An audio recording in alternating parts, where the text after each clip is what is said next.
Здравейте, приятели! Добре дошли отново на каналът.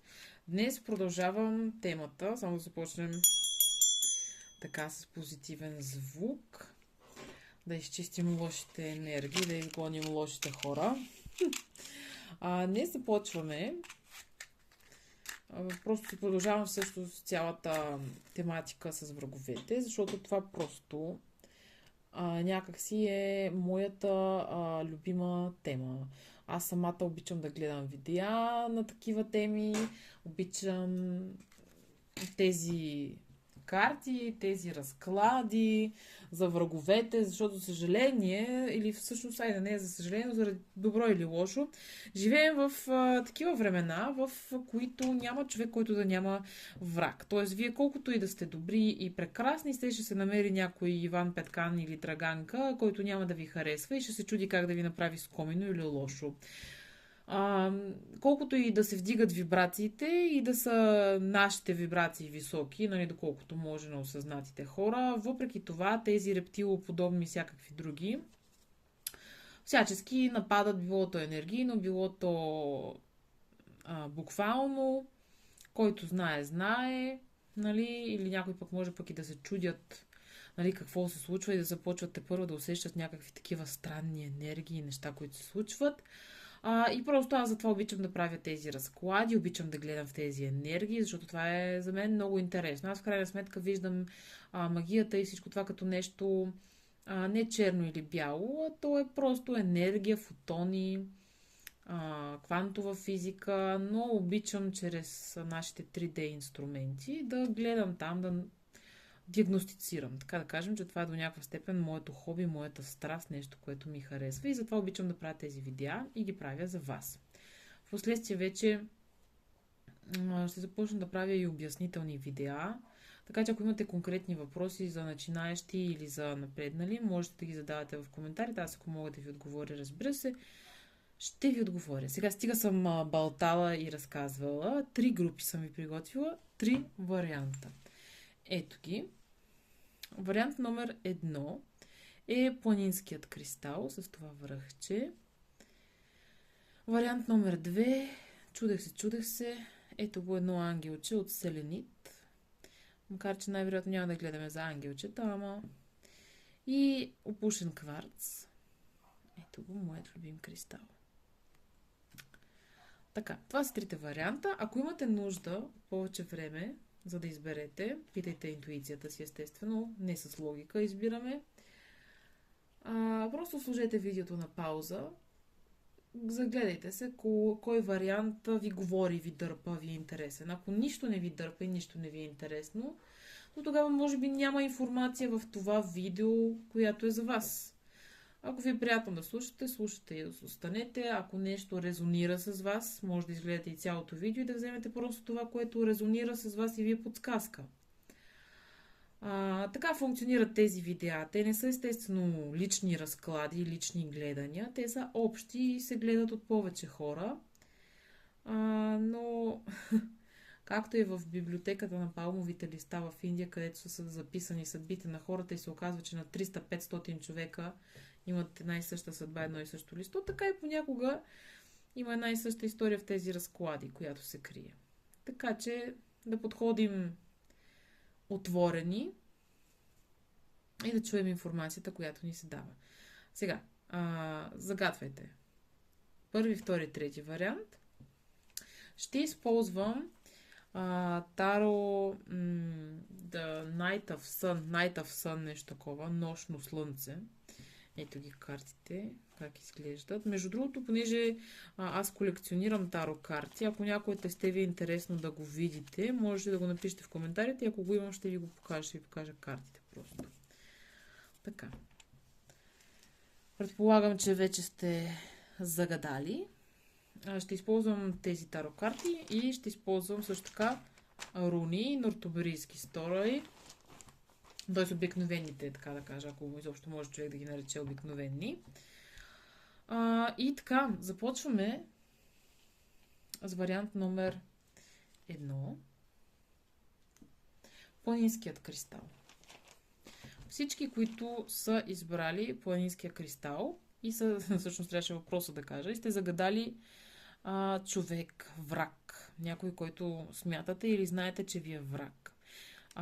Въпросът за това гледане, най-накрая да го кажа, е: какви са плановете на този враг, който вие сте загадали? Какви са плановете за близкото бъдеще до 3 месеца? Но когато и да гледате това видео, 3 месеца от този момент. Т.е. може да си го гледате и сега, и в последствие друг камък да загаднете, и да е друг вариант. Важи за следващите 3 месеца от момента, в който гледате видеото. Този враг, който сте загаднали, какви са му плановете спрямо вас? Каква енергия има около този враг? Какво смята да прави или не смята да прави? Може би го е страх, може би се е дръпнал. Да видим. Вариант номер 1, група номер 1. Какви са плановете на вашия враг? Влизаме в енергийното поле и да видим. Какви са плановете на вашия враг за следващите 3 месеца?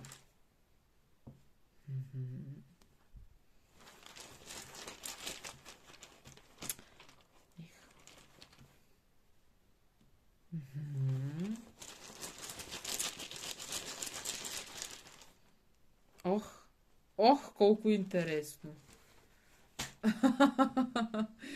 Тук май ще ме гледа някой, гледаме някой, или ще ме гледа в бъдеще някой, който не е съвсем без хич, Кажете, група едно, пакостили ли сте нещо на вашия враг? Какво сте правили на вашия враг? Значи, първо виждам, че вашият враг му е пробита защитата. Това е, което виждам. Защитата му е свалена. Сега, естествено, има варианта, понеже искаме да гледаме какви са неговите планове. Че може би той ще иска също да ви сваля защитата, но съм сигурна, това е първото, което дойде, че по някакъв начин защитата не му е окей на този човек. Тоест, явно вие сте си наистина в някаква такава война, магическа ли е, енергийна ли е, какво се случва. Но тук се работи и за трансформация. Това, което виждам, че се трансформира с Дагас тук, е свързано с защитата. Той ви е обърнал някакъв гръб, този враг. Може би някой от вас си мислите, че е приключила работата, ама тя не е приключила и най-вероятно просто усещате затишие в застой. Или как да кажа, затишие пред буря, затишие в застой. Както и да е. Нещо е свързано с защитата. Значи, хем тяхната защита е пробита и не е окей, хем най-вероятно имат намерение да ви върнат това нещо. Да свалят защитата. Тоест, виждам тук, че ще продължавате да се занимавате с този човек. Но той известно време се е бил покрил. Известно време ви е бил обърнал гръб. Не сте чували от него, но това не означава, че той не е работил и не е ковал своите пъклени планове, така да кажа. Група номер 1. Трябва да се пазите. Това, което също усещам, е, че има тук някакъв нещо като мъгла около вашият враг. Тоест той или тя, предполагам, че е жена. Напишете в коментарите, жена ли сте загаднали. Сякаш е жена и сякаш тази жена се е покрила, скрила, иска да скрие защитите си, иска да скрие плановете си, енергиите си. И нещо ще има, значи ще има трансформация. При всички положения това, което виждам е, че ще има негативна трансформация, защото тя е свързана с защитата, с това обръщане на гръб, за което говоря. Така че следващите 3 месеца ще има атаки. Според мен. Но те най-вероятно ще са сигурно дори след този период, защото в момента врага се опитва да трансформира нещата за своя полза. Това е, което мога да кажа, да. Трансформира нещата за своя полза. Има нещо свързано и с алкохол, ма какво е то? Може би е започнал да пие този враг. Чудя се какво е с този алкохол. Може би някакви дарове дава на... Ако това е магиосник и вие знаете, че това е някой, който работи наистина магически, то има тук някакви давания на алкохолни напитки. Тоест... О, да. А това ще ми е направо потвърждението, вадя е тая карта, защото си изхвърча, която е картата на обесения. Тоест, това за мен е 100% потвърждение. Вашия враг не е така случайен. Ако си мислите, че не работи магически, то грешите. Значи, принципно, обесения може да говори, нали, за работа с гробища, гробищни такива магии и всякакви работи. Може да говори за нещо, което не е активно, не е активна защита. Нали? Това би пасвало тук с този обърната огис. Тоест, сега, варианта е, ако вие пакостите, ако вие работите да сваляте защитата и да нападате и така нататък, то тогава ви се е получило и този враг в момента просто си събира силите и се опитва да чуди се на къде да тръгне и какво да прави, но да видим какви са плановете на вашия враг. Ой. Ами, не е добре. Значи това, което усещаме е, че явно значи жена сте загадали. Жена вещица, т.е. жена, която работи магически при всички положения с тази висша жрица тук. Канал има с тази жена. Сега, ако не е жена, а е мъж, този мъж е с женска енергетика, защото самата енергия, която тук се усеща, е женска. И канала, т.е. вие сте свързани по някакъв начин с тази жена. Сега, тук специално в това тесте, жрицата държи книгата и тук са печатите на Соломон, което означава ритуална магия, церемониална магия и такива мити работи, които са свързани с умрелите по някакъв начин. Тоест, смея да твърдя, че тук става въпрос за удар по психиката много голям. Това е, което виждам. Удар по психиката. Също нещо се случва с защитата. Значи 100% има някакъв проблем с защита. Врага ви в момента се опитва да си оправи позициите, да си засили защитата, да си преправи там амулети, талисмани, работи, глупости, каквото са си направили, защото много добре знае, че са сгазили лука. Това не е някой, който сега е започнал да се занимава, така че той е враг. Даже ми спря тук видеото. Само явно да не кажа това, което имам да казвам. Това винаги са такива знаци за мене, че имаме някой силен тук, където съм се набутала в енергията. Но това е смисъл, значи виждам психически атаки, подновяване на защита, работа с духове, или това може би някой също, който е медиум, разговаря с, нали, така да кажем, другата страна, но това, което виждам, церемониална магия, може също да е с егрегор, тъй като тук отдолу имаме и картата на влюбените, но тя е свързана с християнския егрегор. Така че плановете са първо те да си утвърдят позициите. Да, значи тук потвърждение получавам за егрегора. Значи това е някой, който работи с християнския егрегор или някакъв религиозен егрегор. Може да е мюсюлмански. Също виждам церемониална магия. Тоест ключови на Соломон и такива. Идеята е тук сваляне на защита и атакуване на психиката. Може да е с помощта, нали, на егрегорите, с помощта на същности, там мъртъвци някакви. И това всичкото идва от жена. Това ми е потвърждението. Идва от жена.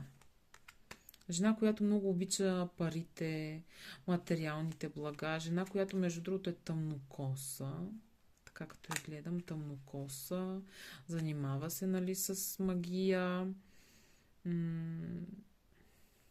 За може би много малък вариант от хора може това да е поръчка. Тоест някой да е поръчал на тази жена. Защото виждам, че това е някой, който си се занимава с тези неща, не е някоя такава случайна.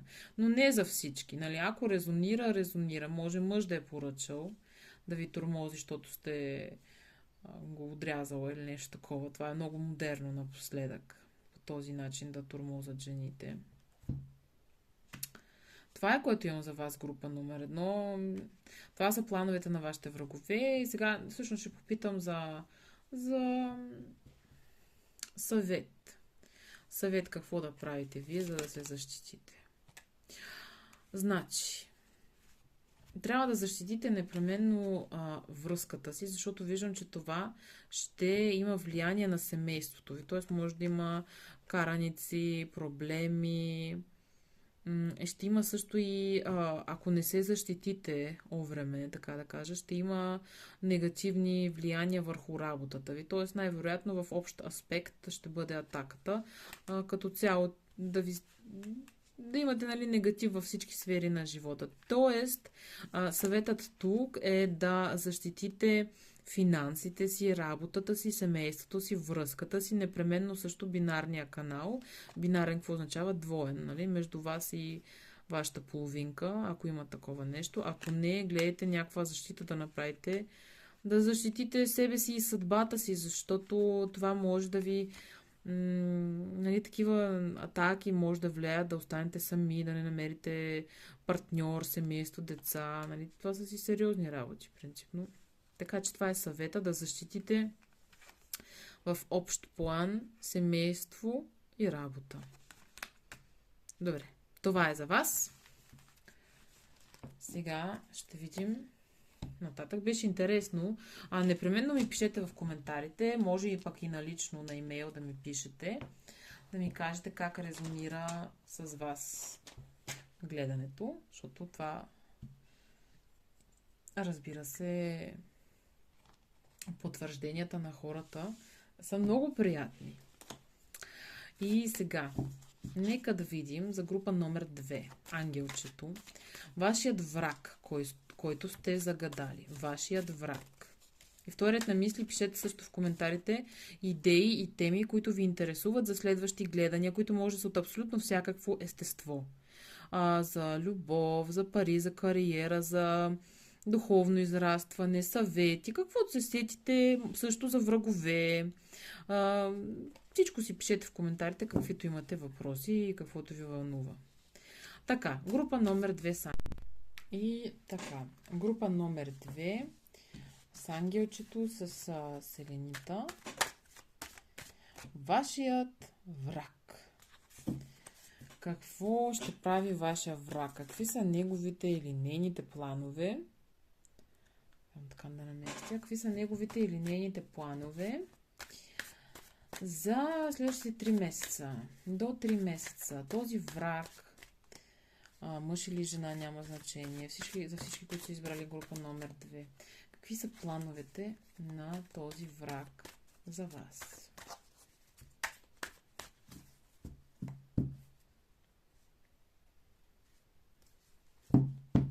Да видим. Ой, майко. Ой, майко. Мале. Дайте да видим и руните. Какви са плановете на вашия враг, група номер 2, за следващите 3 месеца? Боже.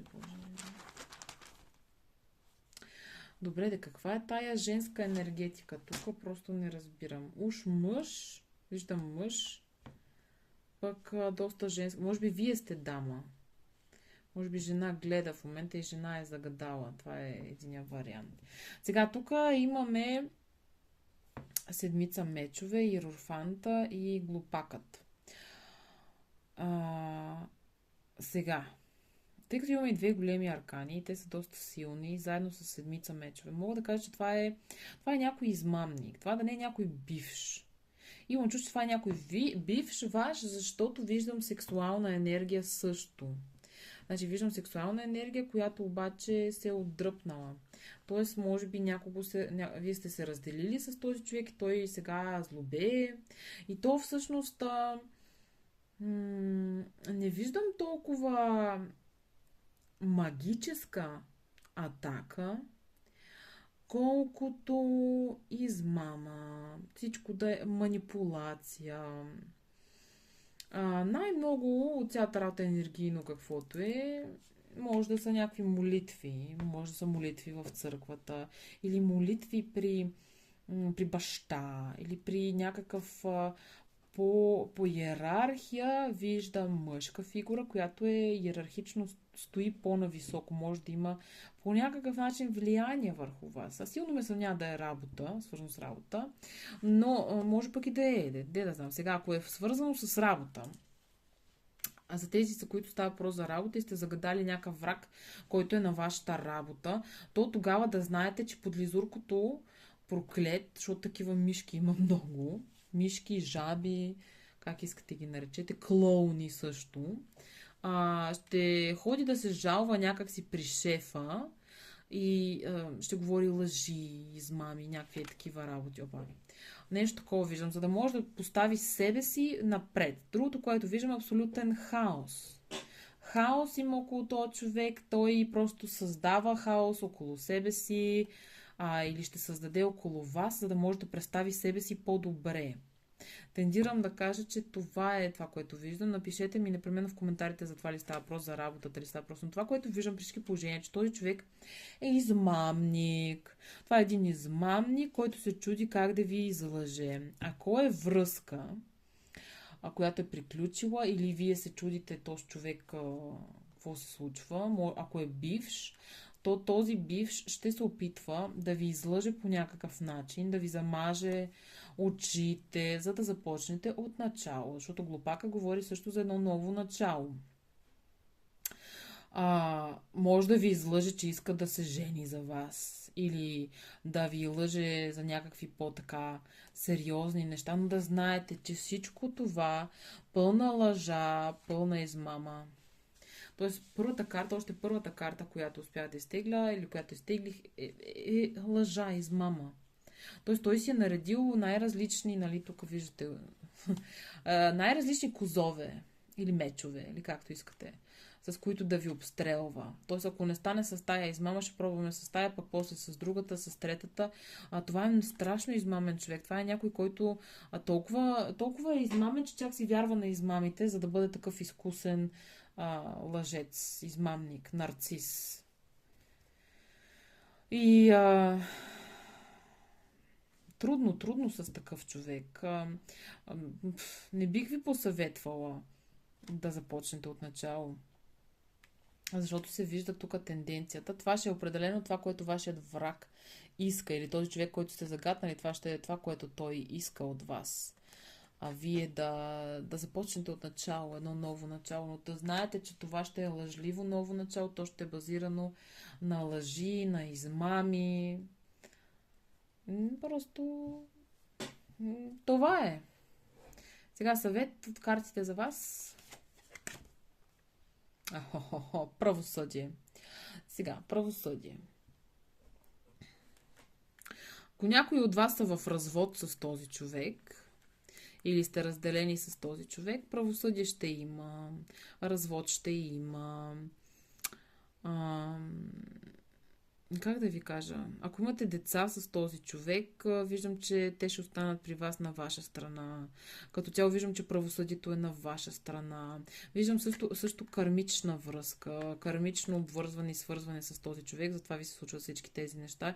И затова той пак ще се опита да се свърже по някакъв начин, за да може да възобнови старите енергии, да ви мами и да си смуче енергийка така от вас.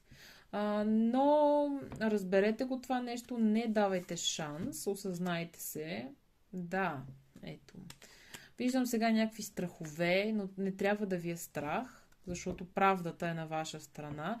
Т.е. отбранявайте се, не позволявайте този човек, не позволявайте този човек да ви напада. Виждам страхове, виждам разбити защити, тук разбити също желания. При някои е от магическо естество и енергийно естество, при други не. Но като цяло не дейте да вярвате на този човек, това е измамник. измамник и съвет е да запазите баланса. Направете си, може би, някаква защита или молитва или нещо, за да се защитите от това, което идва, защото силно ще дойде атаката на измамника, така да кажа. Ще ви се обяснява, ще ви лъже, ще маже от всякакъв род. И това е кармично обвързване, което имате с този човек, пак да подчертая, което трябва да бъде изчистено.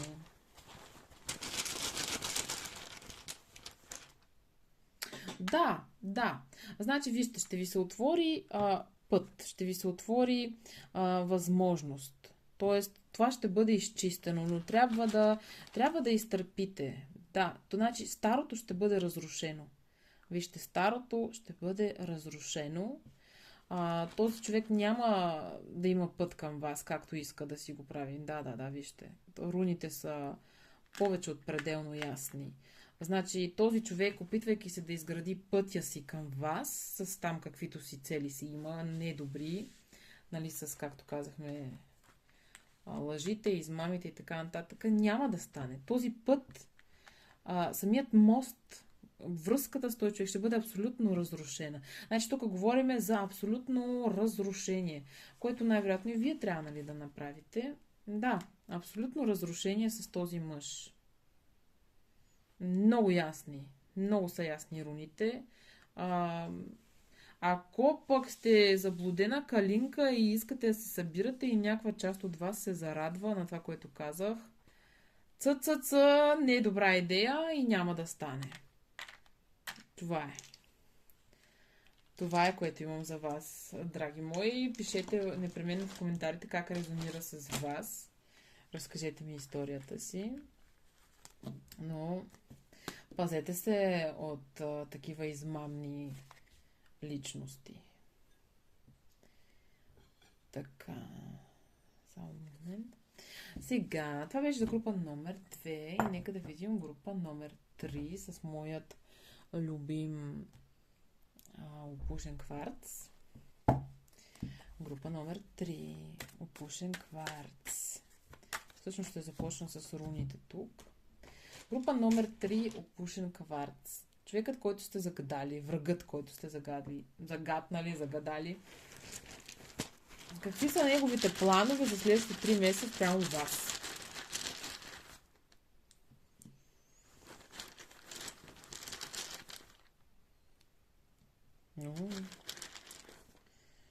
Значи, струва ми се, че вие сте прекъснали контакта с този човек, а пък той иска да се срещне с вас.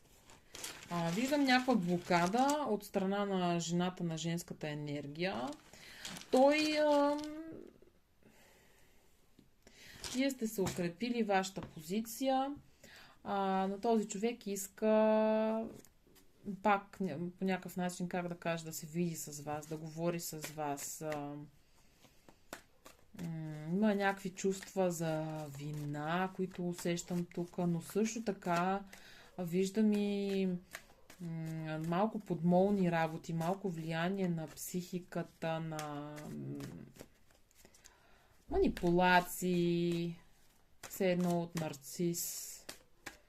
нарцисист. Да видим, като че ли от ваша страна на този, който загатва, и мисля, че сте жена също, сякаш сте прекъснали контакта, обаче този човек, който сте загатнали, се опитва по някакъв начин да възстанови контакта. Много му се иска. Това са плановете на вашия враг. Да преустанови нещата, както са били до сега, и да ги промени някакси, да може да се виждате пак, да дърпа енергия от вас. Това също по иерархията. Виждам, че това е уж някой, който си мисли, че седи над вас. Някой, който едва ли не... Да. Жена. Може и жена да е. Някак си има този човек за повече от вас, че може да ви контролира, мислите, или това вие към кого, как сте настроени. Може би е някой от социума като цяло, не връзка. Но да видим, какви са плановете на този враг. Група номер 3. Какви са плановете за следващите 3 месеца на този враг? Ето я жената. Изкочи. Понеже вече изкочи, ще ги... Явно са готови картите да говорят. Пак жена.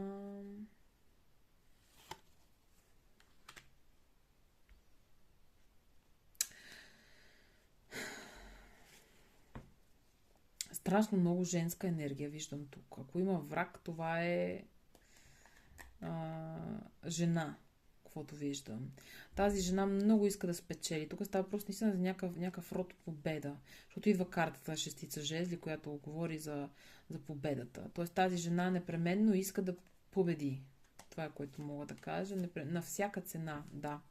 На всяка цена би минала просто през всичко. Да, дори бих казал, че това е някой, на който окултни работи, езотерични работи му минават през главата. От зодията може да е стрелец Лъв Овен. На жена си ми прилича. Би направила всичко, за да победи. Сега не знам какво е това ваше съревнование, което имате. Може би е в работата, може би... Познавате човека при всички положения, познавате тази жена от миналото. Тоест, вие знаете за кого е тя от вашето минало. О, Боже, да се бременна тук. Сега, дали е бременна, майка, по някакъв начин.